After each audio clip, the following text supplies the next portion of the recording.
북녘과 국제 전역에 계신 우리 동포 여러분, 여기는 RBS 부흥복음통일방송입니다. 7200kHz, 7200kHz, 여기는 RBS입니다. 대한민국 헌법 제3조, 대한민국의 영토는 한반도와 그 부속 도서로 한다. 북한에 있는 동포 여러분도 헌법상 대한민국 국민입니다. 2026년 새해에는 북한을 포함한 모든 공산주의 이념에 동조하는 세력들이 무너지고 자유를 누리는 해가 되기를 소망합니다.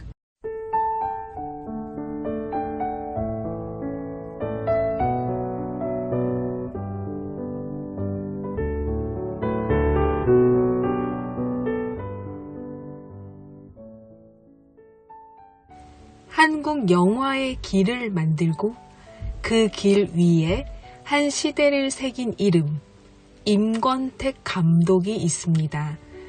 1960년 데뷔 이후 무려 100편이 넘는 작품을 연출하며 한국의 정서 그리고 우리의 소리를 스크림에 담아온 거장입니다.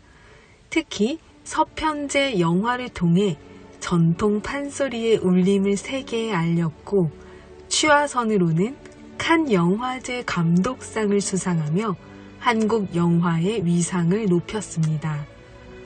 화려함보다는 뿌리를, 속도보다는 깊이를 선택해온 그의 영화 인생을 볼 수 있는데요. 임 감독은 전라남도 장성에서 태어났습니다. 그가 태어난 고향에는 한국 영화 발전에 기여한 그의 업적을 기리고 문화관광자원으로 활용하기 위해 시네마파크 건립을 추진했습니다. 단순한 기념관을 넘어 촬영 세트와 전시 공간, 영상 기록물들을 갖춘 복합 문화 공간으로 만들어져 감독의 작품 세계를 직접 보고 느낄 수 있도록 한 것이었는데요. 지금 한국은 명절 연휴가 시작되었습니다. 그래서 제가 지난주 금요일에 장성을 갔다가 임권택 시네마파크가 있다는 것을 알고 들려봤습니다. 그곳에서 수많은 영화를 촬영했던 기록과 스텝 배우들과 함께 호흡을 맞출 때 가장 중요하게 여기는 것이 어떤 것이냐는 인터뷰 내용의 글이 실린 적이 있었습니다. 그가 말한 것은 바로 사랑이었습니다. 임권택 감독이 인터뷰를 할 때 언급했던 말, 영화 감독으로 훌륭한 작품을 만들 수 있었던 이유를 물었을 때 그가 한 대답입니다.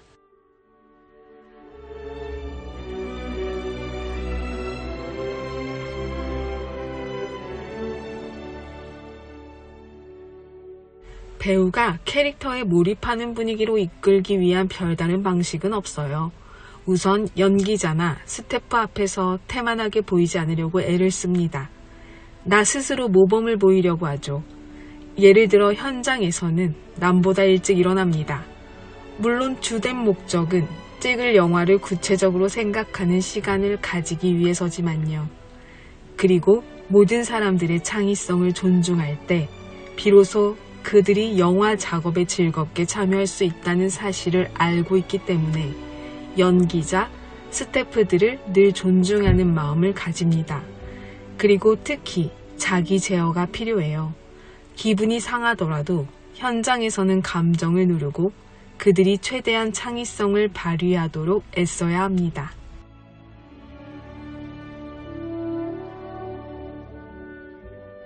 한국 영화를 전 세계 무대 위로 올린 임권택 감독의 명작 중에서 천년학이라는 작품에 나왔던 악기 대금으로 연주하는 영화 배경음악을 들려드리면서요. RBS 시작합니다.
북한 종합 날씨 예보입니다.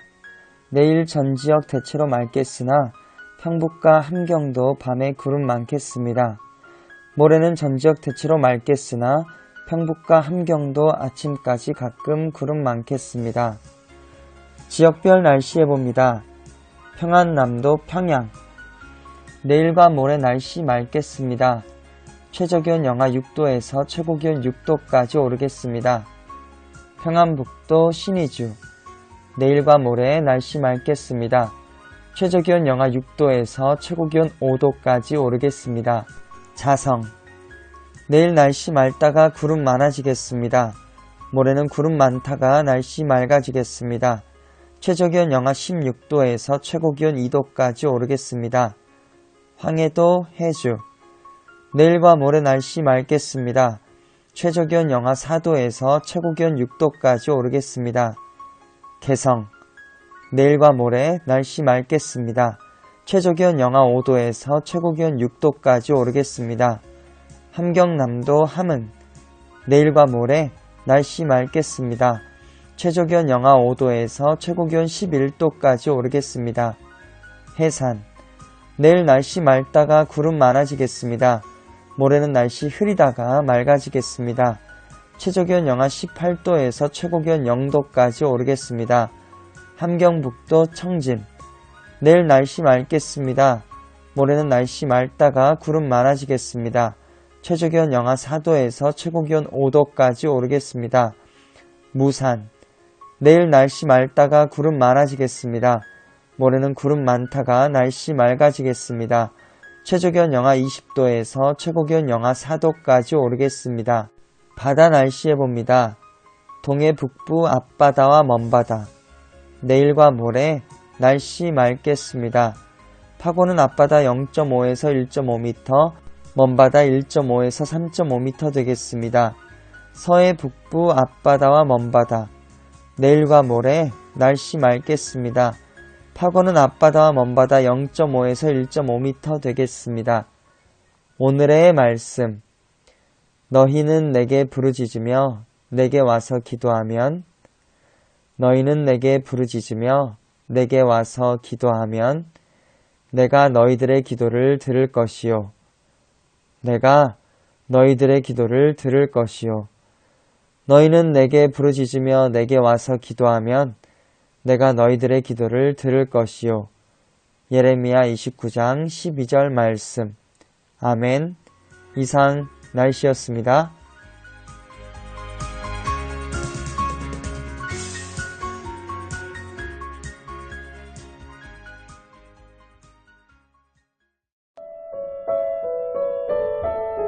여기는 RBS 부흥복음통일방송입니다.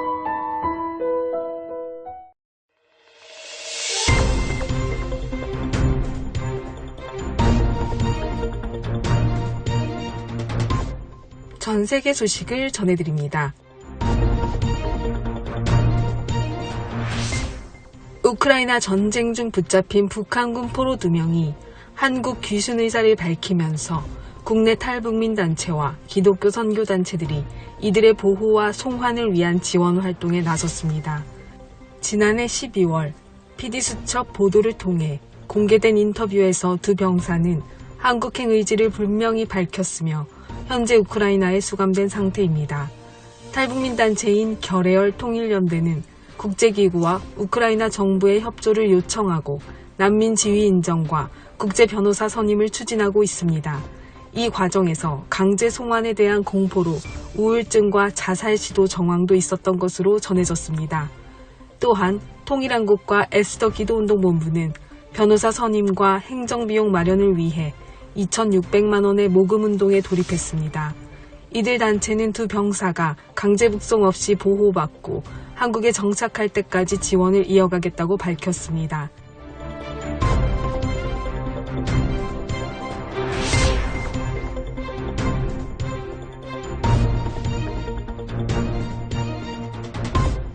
도널드 트럼프 미국 행정부가 그동안 보류해온 대북 인도적 지원 사업에 대해 제재 면제를 승인하기로 한 것으로 전해졌습니다.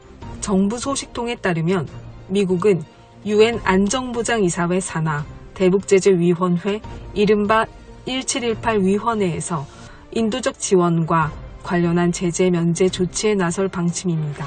이는 미국을 방문 중인 조현 외교부 장관의 제안을 미국 측이 수용한 데 따른 것으로 알려졌습니다.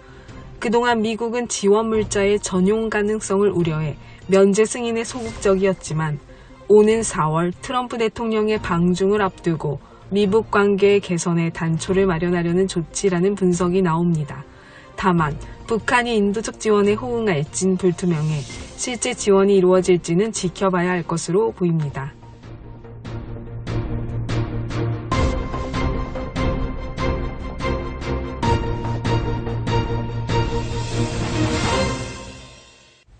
지금 이 시간은 한국 근현대사 바로알기 시간입니다.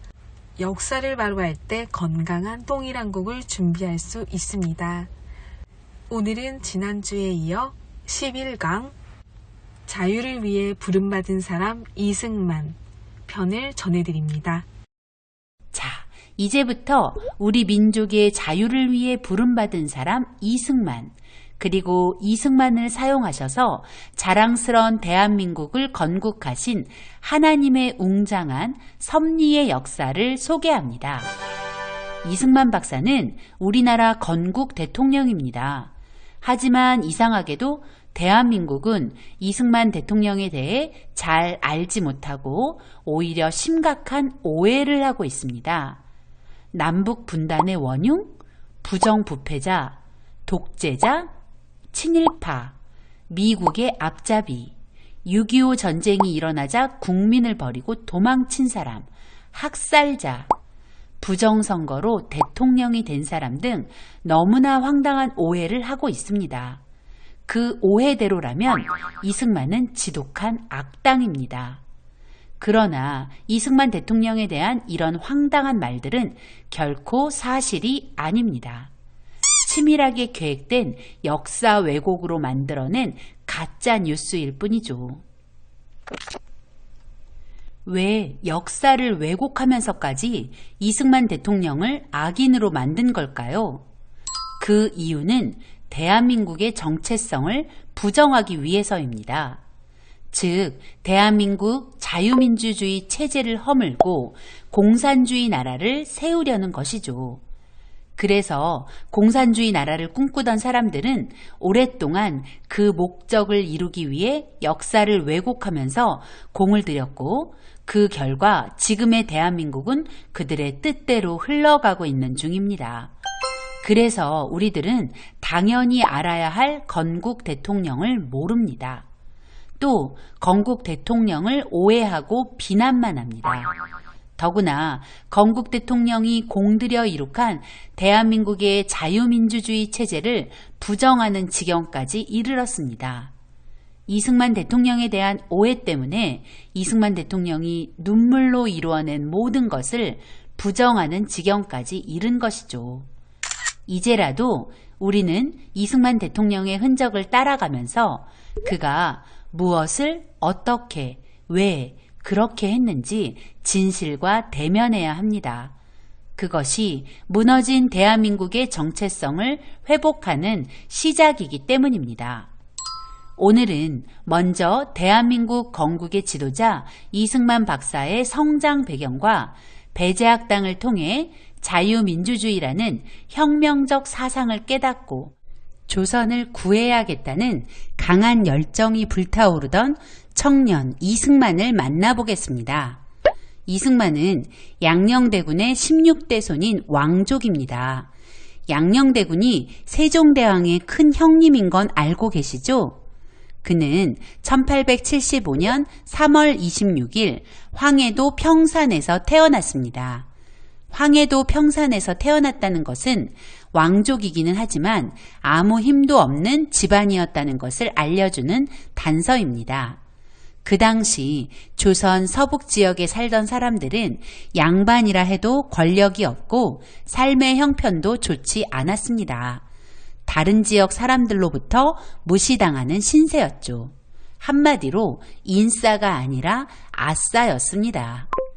이승만은 조선의 사대부들이 다 그렇듯 철저한 유교 사상을 교육받고 자랐습니다. 뿐만 아니라 불교를 통해 만사 형통을 기대하기도 했습니다. 즉, 이승만은 유교와 불교 세계관으로 세상을 바라보던 사람이었다는 것이죠. 그는 13살부터 나이를 속여 과거에 응시할 만큼 명석했고 뛰어난 인재였습니다. 그런 그의 꿈이 무엇이었을까요? 장차 과거의 급제에서 왕을 위해 목숨도 기꺼이 바치는 충신이 되는 것이었습니다.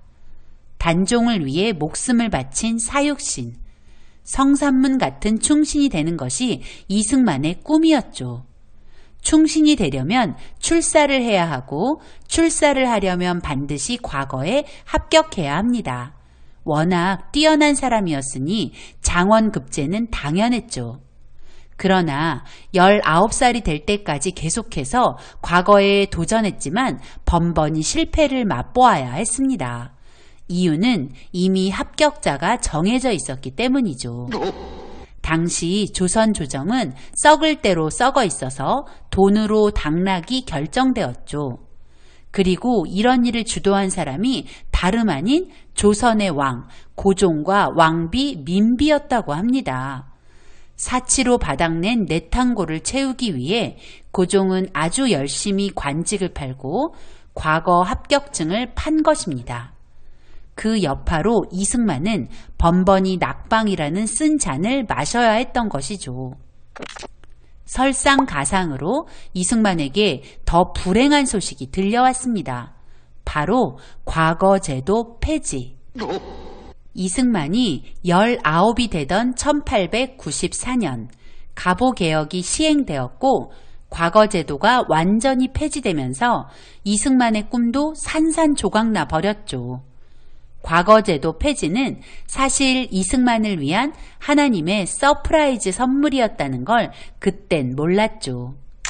미래가 어두워진 이승만에게 친형제처럼 지내던 신흥우, 신긍우 형제가 배제학당 입학을 제안합니다.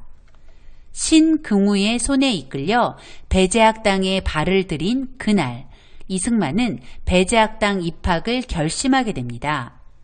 배제학당의 신문물은 이승만에게 적지 않은 충격을 주었고 그의 호기심을 자극하기에 충분했기 때문이죠. 그날의 그 결정이 이승만 자신과 민족의 미래를 바꾸어 놓는 전환점이 될 것이라는 걸 이승만은 알았을까요?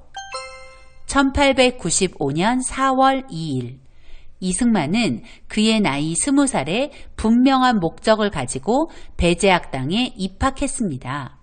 그 목적은 영어를 배워 새로운 삶의 길을 찾는 것, 그리고 신기한 서양 학문 탐구였습니다.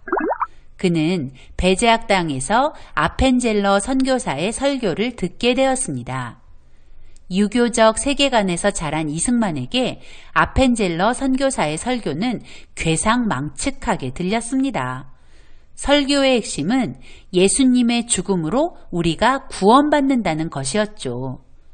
놀라운 일들을 한다는 사람들이 왜 저렇게 바보 같은 생각을 할 수 있지? 어떻게 이런 터무니없는 교리를 믿는다는 말인가?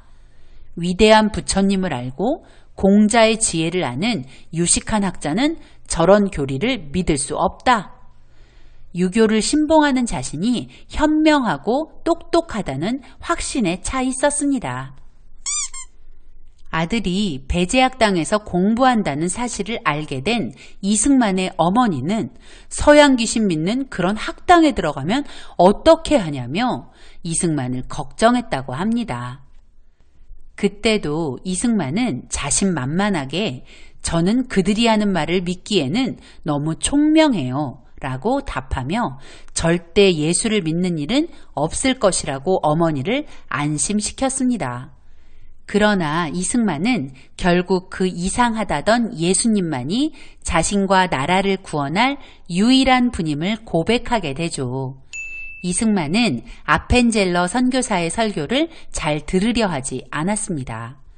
그가 설교를 듣는 이유는 선교사의 말실수를 잡아내거나 허점을 찾아내서 공격할 목적이었죠.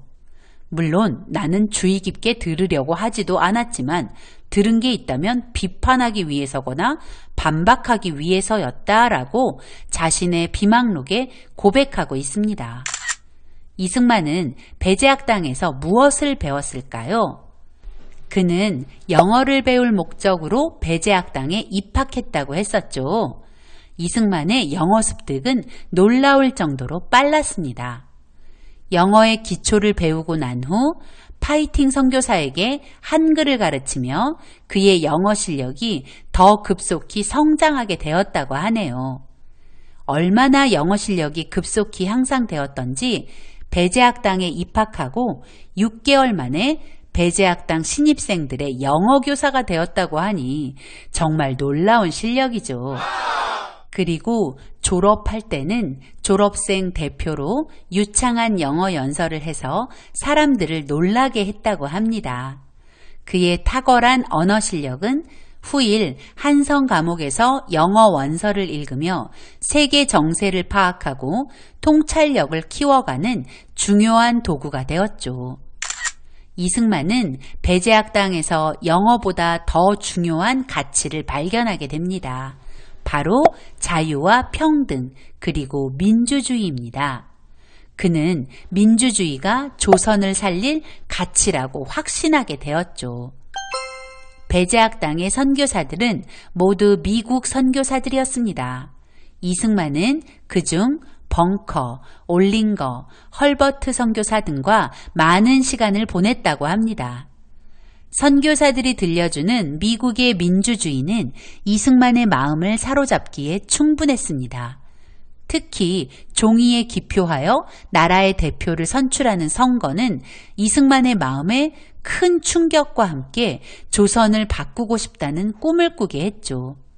이승만은 선교사들과 깊이 교제하면 할수록 조선의 모든 사람은 평등한 기회와 권리를 가져야 한다는 신념이 더욱더 분명해졌습니다. 이승만이 배제학당에 입학했던 그 해, 갑신정변으로 인해 미국으로 떠났던 서재필 선생이 배제학당의 교사로 합류했습니다. 이승만은 서재필과 교제하면서 조선을 살릴 유일한 방법이 자유와 평등을 기초로 한 자유민주주의라는 것을 더욱더 확신하게 되었습니다. 이승만은 내가 배제학당에 가기로 한 것은 영어를 배우려는 큰 야심 때문이었고 그래서 나는 영어를 열심히 공부했다. 그러나 나는 영어보다 더 귀중한 것을 배웠는데 그것은 정치적 자유이다 라고 고백했죠. 이승만은 이 중요한 가치를 마음에 품은 그날부터 조선의 민주주의가 실현되기를 기대하며 자신의 모든 것을 쏟아부어 달리기 시작했습니다.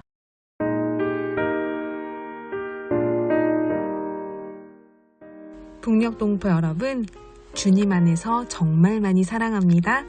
저는 수요일 밤 11시에 찾아올게요. 서울에서 방한나였습니다.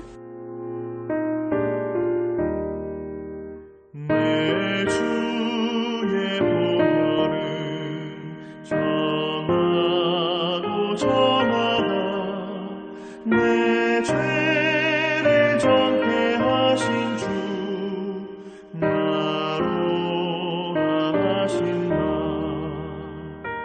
내가 주께로 지금 가오니 십자가의 보혈로 날 씻어 주소서.